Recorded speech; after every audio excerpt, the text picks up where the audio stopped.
Donc, conclusion. Les tendances des marchés. Alors, comme d'habitude, un indicateur. C'est l'indicateur de sentiment des ménages. Nous avions eu un trou d'air à la fin de l'année 2018. Ça n'a surpris personne. Et puis, depuis janvier, l'indicateur de solvabilité a retrouvé un petit peu de raison. Il est revenu pratiquement sur des niveaux qui sont des niveaux que l'on observait après la dégradation de l'indicateur de sentiment qui s'observe traditionnellement pendant l'année ou les 18 mois qui suivent une élection présidentielle. Bon, pour autant, en mars, le constat que l'INSEE fait, c'est que, bon, l'indicateur, il est sous sa moyenne de longue période. Là, la moyenne de longue période, c'est 100. Exprimant bien ce que l'on voit lorsqu'on analyse les items de l'enquête réalisée par l'INSEE, parce qu'il y a toujours des craintes qui sont exprimées sur le niveau de vie et sur la situation de l'emploi, et parce que les intentions d'achat des ménages, même s'ils se sont un peu améliorés, restent très en deçà de leur moyenne de longue période. Bon, donc ça c'est le contexte général qui est important. Ça signifie que finalement on est sur un environnement psycho-sociologico-économico, ce que vous voulez, qui est moyen, sans plus. Et maintenant, ce qui va nous intéresser sont deux choses. L'évolution des taux et l'évolution de l'activité. L'évolution des taux. Au premier trimestre 2019, les taux ont baissé, puisqu'on finit en mars à 1,39. On était à 1,44 à la fin de l'année dernière. Bon, très bien. Est-ce que ça signifie que les taux vont continuer à baisser au deuxième trimestre? Oui, ça, presque sûrement. Pourquoi? Notamment parce que le fameux taux effectif moyen que la Banque de France publie et dans la foulée le seuil de l'usure qui en découle, tout ça continue à reculer. Alors si le seuil de l'usure recule, ça signifie que les établissements de crédit vont avoir du mal à relever leur taux. Donc comment est-ce qu'ils peuvent faire dans ces cas-là? Eh bien c'est ce que l'on avait expliqué déjà à la fin de l'année dernière, cette année.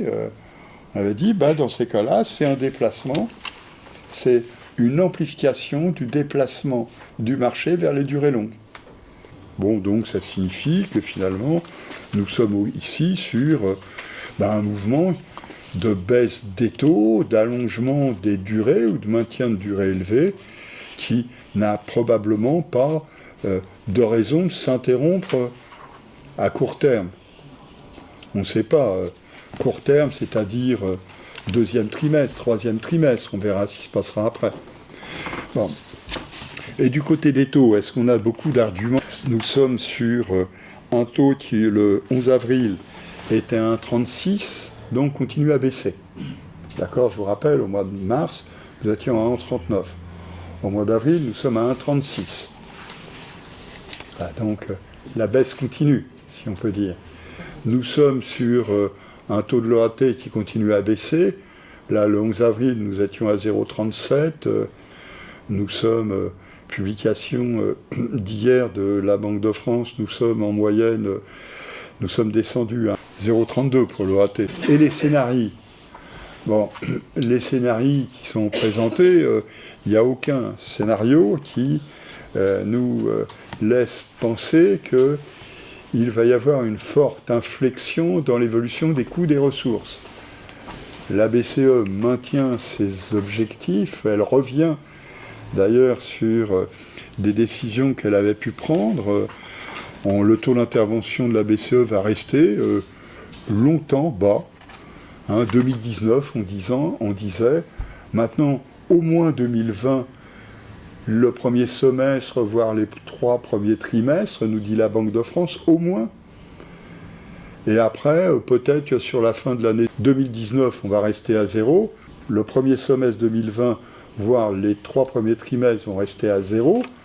Et peut-être, nous dit la Banque de France, un 4e trimestre à 0,25. Peut-être, d'accord? Mais toujours est-il que ça signifie qu'on a une année, 2 années, et les coûts des ressources vont rester bas, très bas. Ça signifie qu'on n'a pas véritablement d'inquiétude sur l'évolution des taux des crédits immobiliers. 1,46 en 2018 en moyenne, l'Observatoire Crédit Logement CSA. Si on prend 30 points de base entre 2019 et 2021, ce sera déjà beaucoup. Donc il est très probable qu'on va rester plat en 2019 et relativement plat en 2020. Donc c'est pas du côté des conditions de crédit qu'on a une interrogation à avoir. Bon, maintenant, qu'est-ce qui va se passer du côté des conditions d'octroi, du côté des taux d'apport personnel? Et c'est là que la question finale apparaît. Nous étions sur 172 milliards d'offres acceptées en 2018.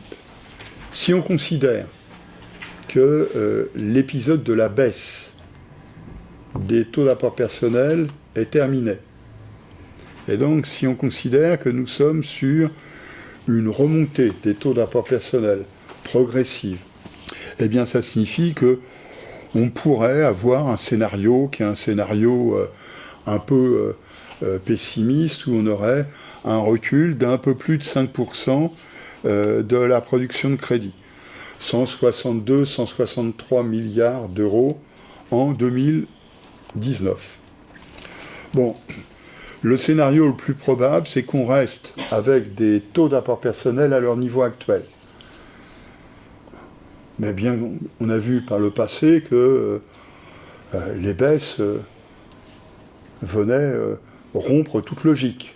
Bon, mais, un scénario probable, qui est un scénario raisonnable, c'est celui d'une stabilité des taux d'apport personnel et de la production. Et puis on peut toujours avoir une nouvelle baisse des taux d'apport personnel, et dans ces cas-là, on sera en remontée de production, une nouvelle augmentation de la production. Il est clair que entre les trois scénarios, on écarte aujourd'hui presque sûrement le premier. La probabilité est forte pour le deuxième, et on ne peut pas négliger le troisième.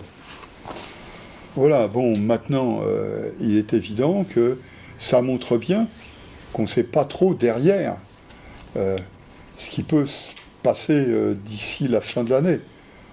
C'est le poids du neuf et de l'ancien qui vont continuer à s'élever dans la production, d'accord ? Donc quand on dit on a une stabilité à 170 milliards, ça signifie qu'à l'intérieur de ça, la production pour le neuf et pour l'ancien augmente. Donc voilà, nous en sommes là. En gros, on a une situation qu'on n'avait jamais vue en termes de conditions de crédit ou conditions d'octroi. On a des transformations de clientèle sans précédent, et on a des rythmes d'évolution sur un premier trimestre qui sont des rythmes d'évolution qui laissent pantois.